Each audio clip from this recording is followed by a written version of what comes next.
ఇప్పుడే జీ5 app download చేయండి. చూడండి మీ ఫేవరెట్ టీవీ షోస్ ఎప్పుడైనా ఎక్కడైనా. పార్వతి ఎవరు? ఏమో తెలియదు సార్. హాస్పిటల్ ఆవిడ గురించి పెద్దగా వివరాలేం లేవు. ఫోన్ నెంబర్ ఏదైనా ఉందా? లేదు సార్. ఆవిడ 1-2 సార్లు పాప కోసం ఈ హాస్పిటల్కి వచ్చి వెళ్ళారంట. సరే, ఇంకేమైనా వివరాలు తెలిస్తే కనుక్కొని నాకు కాల్ చేయి. ఎస్, అంటే లక్కీ మదర్ పేరు పార్వతి అన్నమాట. ఆవిడ లక్కీ కోసం వెతుకుతూ ఉంది, కానీ తన వివరాలు హాస్పిటల్కి చెప్పలేదు. ఆవిడని ఎలా కనిపెట్టడం?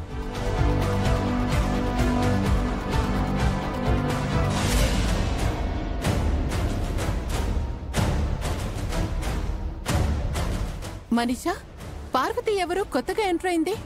తను ఎంటర్ అవ్వలేదు, నేనే ఎంటర్ చేశాను. నువ్వు చేశావా? ఎలా? ఎలా అంటే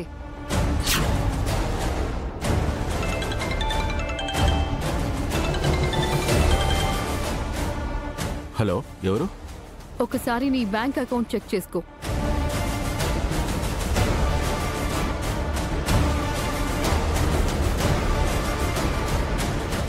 నా అకౌంట్లో ఇప్పుడే ఎవరో 5 లక్షలు వేశారు మేడం.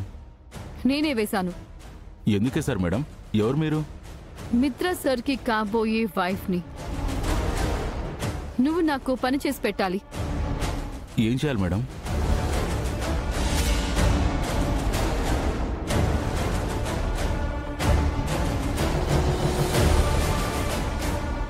Okay madam.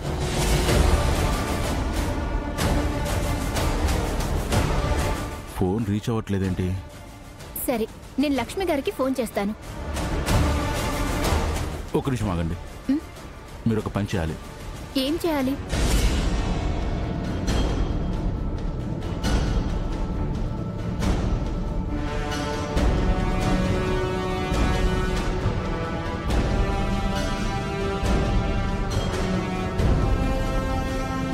ఒప్పుకో.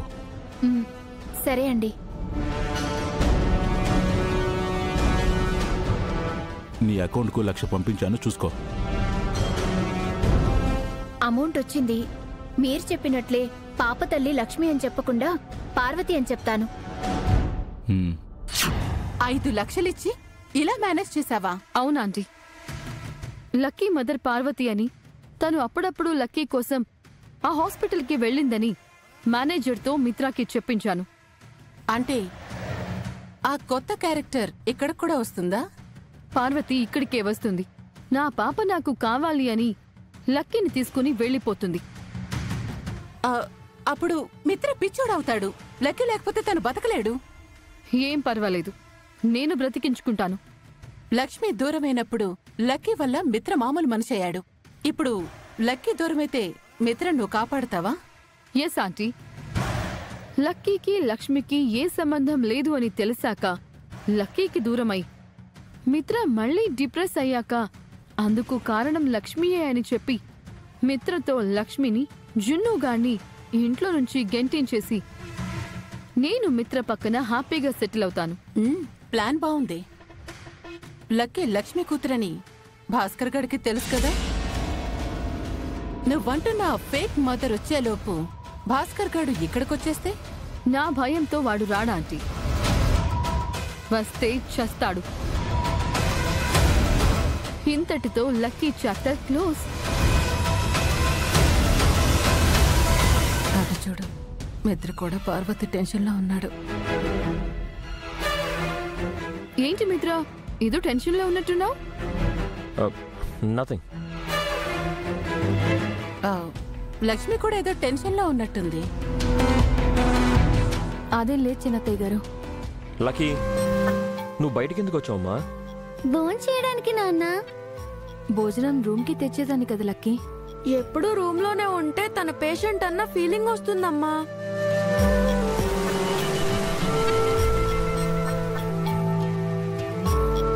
నువ్వు రా లక్కీ.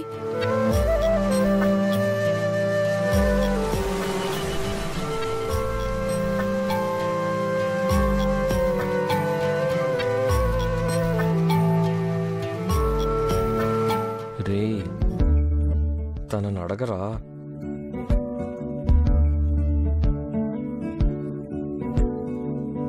మిత్రని గమనించారా ఆంటీ? వివేక్ ఏదో చెప్తున్నాడు. నువ్వు అన్నదమ్ముల్ని గమనిస్తున్నావు, నేను అక్క చెల్లెళ్ళని చూస్తున్నాను. మీ బావతో గుడి గురించి త్వరగా చెప్పు జాను. లక్ష్మి కూడా జానుతో ఏదో చెప్తోంది. కొంపతీసి పార్వతి మ్యాటర్ అయి ఉంటుందా? ఇప్పుడు హాట్ టాపిక్ అదే కదా. వదినా, మీతో ఒక విషయం చెప్పాలి. ముందు బావుగారితో నేనొక విషయం చెప్పాలి.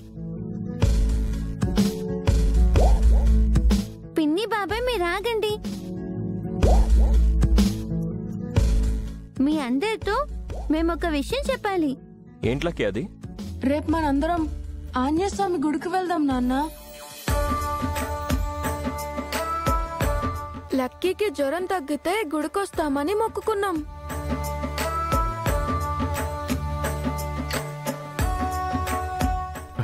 అవునా జున్ను? అన్నయ్య కూడా రేపు రాముల వారి గుడికి వస్తానని మొక్కున్నాడంట. నిజమా? అక్క కూడా అదే మొక్కుకుంది. వావ్! అమ్మా నాన్న జున్ను అందరూ ఒకే మొక్కు మొక్కుకున్నారన్నమాట. మనం అనుకున్నదొకటి, ఇక్కడ జరుగుతున్నది ఇంకొకటి. అవును లక్కీ, నీకోసం అమ్మ నాన్న జున్ను ఒకరికి తెలియకుండా ఒకరు మొక్కుకున్నారు. ఎంతైనా మీ నలుగురిది బ్లడ్ రిలేషన్ కదా.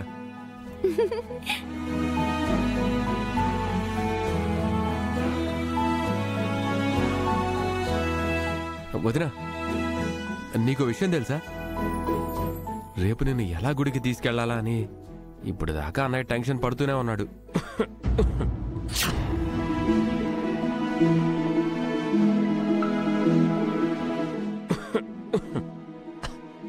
అవునా? అక్కని గుడికి తీసుకెళ్లాలని బావగారు అనుకున్నారా? మరి ఆ మాట ముందే చెప్పొచ్చు కదా. వదినతో అసలు చెప్పాలనుకుంది నేను ఆ మాటే.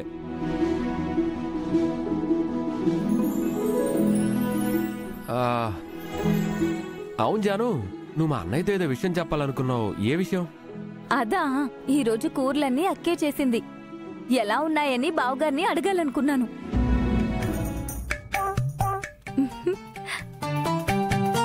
ఎందుకు అబద్ధం చెప్పావు? అసలు విషయం చెప్పొచ్చుగా. బావే నిన్ను గుడికి తీసుకెళ్లాలనుకున్నాక మళ్ళీ మనం ఆ విషయం చెప్పడం ఎందుకు? అయితే మనం అందరం కలిసి రేపు గుడికి వెళ్తున్నాం అన్నమాట. జీ5 యాప్ డౌన్లోడ్ చేసి అన్ని ఎపిసోడ్స్ పూర్తి ఉచితంగా చూడండి.